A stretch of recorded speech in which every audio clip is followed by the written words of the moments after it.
All right, welcome back to the podcast with me, FPL Crusader. I'm not sure what happened there, but I think my wildcard was muted. So if you see a video there of a minute of me just miming, then don't worry about it. Today we're diving into the most exhilarating aspect of FPL, and that is, of course, the wildcard strategy. So it's in a moment to unleash your inner football genius, tearing up a team. And I'll always say, if you're going to tear up your team and use the wildcard, you probably should need at least 5 or 6 transfers that you want to get rid of your players. So if you go over 5, then that's probably time for a wild card. A lot of people say it's too early, but I'm having an absolutely shocking season, probably the worst season ever. I'm sitting at now, because of Nottingham Forest, I'm sitting at about 3 mil, and it's just one fail after another. So I'm going to try something different. I think I'm going to pull the wild card before 21. I need to see how all these other players get through the cup games and see how we go. A lot of responsibility when pulling a wild card. Great power comes great responsibility and all that. But let's dive into the wild card aspects. Today I'm going to do the goalkeepers and defenders, and then in the next video, in a couple of days, I'll definitely do the midfielders and forwards. I'm also going to have a team that has Haaland, because I think all these half-assed teams that he's playing are playing the team back into some sort of form. But obviously, I'll probably go without Haaland. And we'll have a look and see what that looks like as well.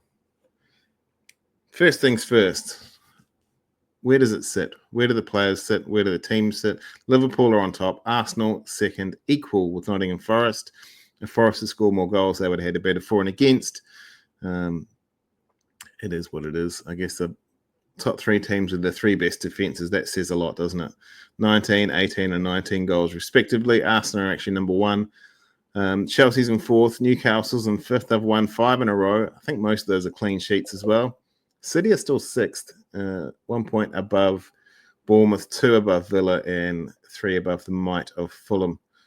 Spurs and Manchester are 12th and 13th respectively, but expect those to rise up the table over the next few weeks. If we look at the fixture ticker right there, you can't really see that a lot of the top teams, we'll call them top teams, a lot of the traditional top 6 plus Villa and Newcastle, you can't really see a lot of them have an amazing fixture run. Villa does from 23, but then they've got four concerning ones. Crystal Palace is probably the one to jump on, but their defense hasn't been as good this week or this season. So how do you jump on that? We want Munoz to win. We want him to get a lot of those returns, but as we'll see soon, it might have all just been hype. Maybe it is easier just to go with the Gabriel and set and forget. But we're going to focus on a few different players from different teams, and we're going to look at fixtures, we're going to look at performance. Let's jump straight into what is essential. When you're doing your wildcard, you probably have a few players you think yourself are essential. Webster's Dictionary describes essential as absolutely necessary, indispensable, or of the utmost importance. Essential FPL picks of those FPL players are picks who are considered crucial to our teams. These players offer consistent points, potentially favourable fixtures, but as I've just shown, that might not matter too much, and they're likely to be significant in their team's success. So we need to identify and select these essential players in order for us to get those greens and move forward. Whether it's a top-scoring forward like Isaac, he's been the best lately, Cunha or Wood. Cunha was on a bit of a tear. The fixtures go down, but I wouldn't say he's fixture-proof, because over the next 6 in the corresponding fixtures at the start of the season, he only got 2 goals. But he's on such a good run of form, you'd almost back him again. Or Chris Wood, Mr. Consistency this season. Do you go with them, or do you get a creative midfielder? Is he essential? Is it like Palmer? Is it Salah? Is it Bruno? Is it Saka when he comes back? Saka's back in 6 weeks, so you've got to keep that in the back of your minds as well. That can significantly impact your game and your overall rank. However, the term essential is basically a 4-letter word in FPL due to the potential risk of failure and ridicule throughout the community. As we know on the Toxic app, ridicule is rife on Twitter, or X I think it's called now. That being said, Isaac, Salah and Palmer are always up the top there. Always the top recommendations, especially for captains, and they're all over 65% owned. They're as close to as essential as we currently have. Is there one person called Haaland sneaking to be essential? Look, maybe. The only way you could do that is getting rid of one of the bottom 3. I think if you took out you'd have to get rid of 2, really. I think if you took out Palmer and Isaac, you could fit Salah and Haaland. But to me, it's just too much. It's just too much because your team just looks mud. We'll see again tomorrow or the next couple of days. I'll show you one with a wildcard team with Haaland. Now, let's start at the foundation. The goalkeepers, the temptation is to always go big with premium keepers like Alisson. It used to be Edison, but you don't even know if he's in the starting team yet. And City simply don't keep clean sheets. As we saw with Alisson and earlier with Liverpool, they've got only 18 or 19 out of 20 games, 19 goals conceded out of 20 games. So you're going to get a few clean sheets there. Or could keep a rotation be the better move? Now, I've got 2 options for both here. So if the players there are Henderson, Alisson, Onana, and Sells. If we're looking quickly at the graph just for now, goals conceded, Henderson 28, same with Onana. Alisson's had some time off with 19, but I put the whole teams in there as well, and Sells is 19 as well. So straight away on those 2 points, it's a no-brainer. In terms of saves, Henderson gets a lot of save points. Alisson, not so much. Onana gets a lot of save points, as does Sells. And clean sheets, they're all much of a much. And Sells has had 9, and then the other 3 had 4, 5, and 6. So what does that mean? Sells is on top of the FPL points after 20 rounds. He's got 94. Pickford, Raya, and Onana is there in 4th. How good's my maths? Yep, 4th. Henderson's just far behind him, and Alisson's down the bottom. But don't forget, Alisson missed a few games. So my point with the wildcard goalies is: do you go with just Alisson? Do you go with just another premium, or do you rotate? I like the idea of rotating here. So I like the fact that Manchester United and Nottingham Forest can rotate for the first few weeks. But as you can see down the bottom there, come game week 25, it's red central. That being said, Nottingham Forest and Crystal Palace do rotate relatively nicely, all the way up to 32, really, and 33 and beyond. So maybe you just put Sells in there.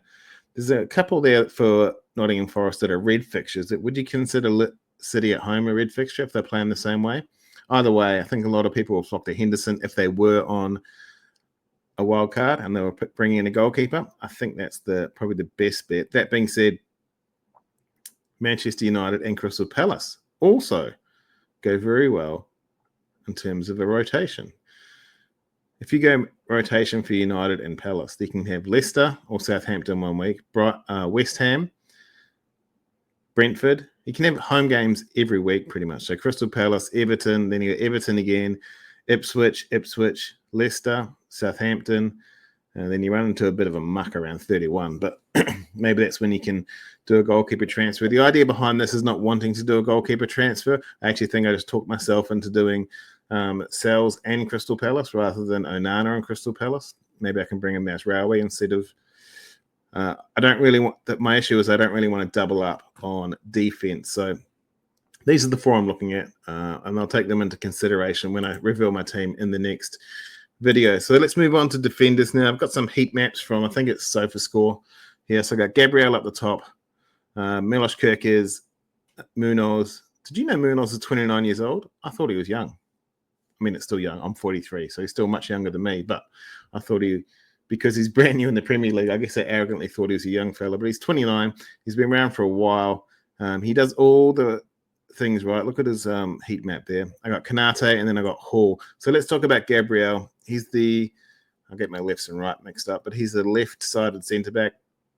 Saliba's the right. Gabriel is, in terms of this little points I've got here, that's the influence ICT index. So he's on the top 10, which is good for a guy that pretty much just heads in every week. But we can see from his heat map there, he's basically all defense until we get some corners, and then he's bang in the middle. Looking at Kerkez, he's right up and down that touchline. He loves scoring. Loves assisting and sending passes in and making some real moves. The biggest red part of the heat map is the fact that he's in the opposition half. So well done, Milos. He's just above Gabriel on the ICT index. So if you want to save a bit of coin, you can go to Huijsen, or however you say his name. Munoz, similarly to Hall, but similarly to Kerkez, but on the other side, he darts in a bit more by the looks of it. It's a bit wider. more centrally. He darts in a lot more. But for all the hype, Munoz has only got one attacking return this season. His ICT is right up there. He's number 1 out of these 5, just in front of Hall, or well in front of Hall, I should say, by 10 points. But he's only got 1 attacking return. He's there or thereabouts. And I think if you just hold on to him, you're going to get some returns. I put Kanate in here because I want access to the Liverpool defense. They do have good defense. I know Kanate is not going to score anything, but they are clean sheet magnets. We can see dots there when he's waiting for a corner, or maybe even took a penalty. I'd highly doubt it, but I think it's when he was waiting for a corner. But majority is in his own half. Now, the man of the moment, Lewis Hall, who everyone's been benefiting on from the past few weeks, his heat maps are sexiest for a defender. He's right up there. He's all over the pitch, all over the attacking side. As I said, he's just behind Munoz in terms of ICT. So I don't love the E word, but he's looking good. And let's have a bit of a deep dive into these defenders as well.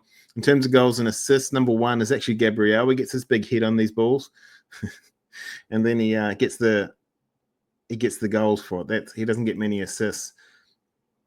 Kirkes and Hall got 4 each. Munoz is just the 1, as I said, and Kanate with 2. But let's have a look at the bonus points. So part of the issue with changing the way the bonus point system runs is the fact that defenders don't get much bonus points. Hall gets a few. He gets the most out of this lot. Kirkes and Gabriel are there as well. Munoz, not so much, and Kanate won't get you any good bonus points. You need clean sheets for Kanate, and especially considering clean sheets, Hall's got the most at 7, Gabriel with 6, Kirkes and Kanate with 5, but Kanate himself has missed a few clean sheets through injury, so that could have been much higher. And Munoz has actually got 4. I didn't realize Palace had a decent amount of clean sheets, so coming into the fixtures, they might be all right. And I've put cards there as well in case you need to worry, because we know if you're desperately trying to get some points from these defenders and they get a card, that's -2 for yellow. I think it's -3 for red, or maybe even more. I can't remember. Either way, if they get a card, it's not good. In terms of points, Gabriel's second. Ola Aina's way up there. I didn't put Aina on here because he's quite expensive. He's about the same price as Kanate, about 5.2. But Aina's pretty much got all of his from clean sheets and all bonus. He gets a lot of bonus. He's only got 2 attacking returns. So I'm just not confident it's going to continue. I'm happy to be wrong. I'm very happy to be wrong. The issue is with this, do we chase the attacking fullbacks like the Trent Alexander-Arnolds, like the Robertsons, or like Robertson used to be for those assists, or do we prioritize a solid backline like your Gabriels and your Kanates? That's entirely up to you. All I can do is provide you with some stats. In terms of the points, Milenkovic is 4th. He's actually got more attacking returns than Aina has. But he's dramatically increased over the last few weeks. So he's 4.8. Hall's 4.9, just behind him. Kirkes 4.7, not far back. Whether it's Kirkes or Huijsen, up to you. Huijsen's got way more bonus points. I will give him that much. Looking at the fixtures here, Crystal Palace is a bit of a no-brainer. So chuck in Munoz, just sit him there, set and forget, and hopefully he gets those attacking returns. Newcastle's got some 3 home fixtures out of the next 4. You can see down the bottom there. So that's probably saying to you that Hall's good. Kanate's not back yet, so Liverpool's probably not a real good go. And Bournemouth and Arsenal, you're probably looking at them from game week 25 onwards. So that could be a good transfer moving forward. But those are the top 5 defenders I'm looking at. That's also interchangeable between Aina, Milenkovic, and Huijsen as well for Kirkes. All right, I think that's it. That's it for the defenders and the goalies. So I'm pretty sure with my... I'll take you back to the goalies. But I'm pretty sure with the goalies, I'm going to go Henderson, and whether the rotation is for Onana or Sells, that they're only 0.3 difference. It depends on what I can afford. That would be my recommendation. Or if you just want to set and forget, go Allison, then stick your head in the sand. I think that's just as smart. In terms of the defenders, these might be the 5, but I think I need a couple of additional enablers as well if I want to have that big midfield, which I really do want to have the big midfield. So I think for me, Munoz and Hall are no-brainers. Kirkes might be able to wait. Gabriel will have to wait. And Kanate will have to wait as well. So out of those 2, I'll probably stick with them. I'll probably end up going with Milenkovic over Aina. Milenkovic seems to get more attacking threat. And with tougher fixtures coming out for Forest, they're probably likely to get more goals from set pieces than anything else. I'd love to have Vardiol, but the 6 million might be a bit too much for me. But tune in for the next video, and then we'll see what the midfielders are like, what the forwards are like, and then I'll show you my 2 draft teams. And might even put out a poll next week to see if I should wildcard, because my team is shocking and my year is shocking. So I might just go full steam ahead and give it a crack. Thank you for tuning in. My name's Luke, FPL Crusader. Please like and subscribe, and I'll chat to you later. Thank you.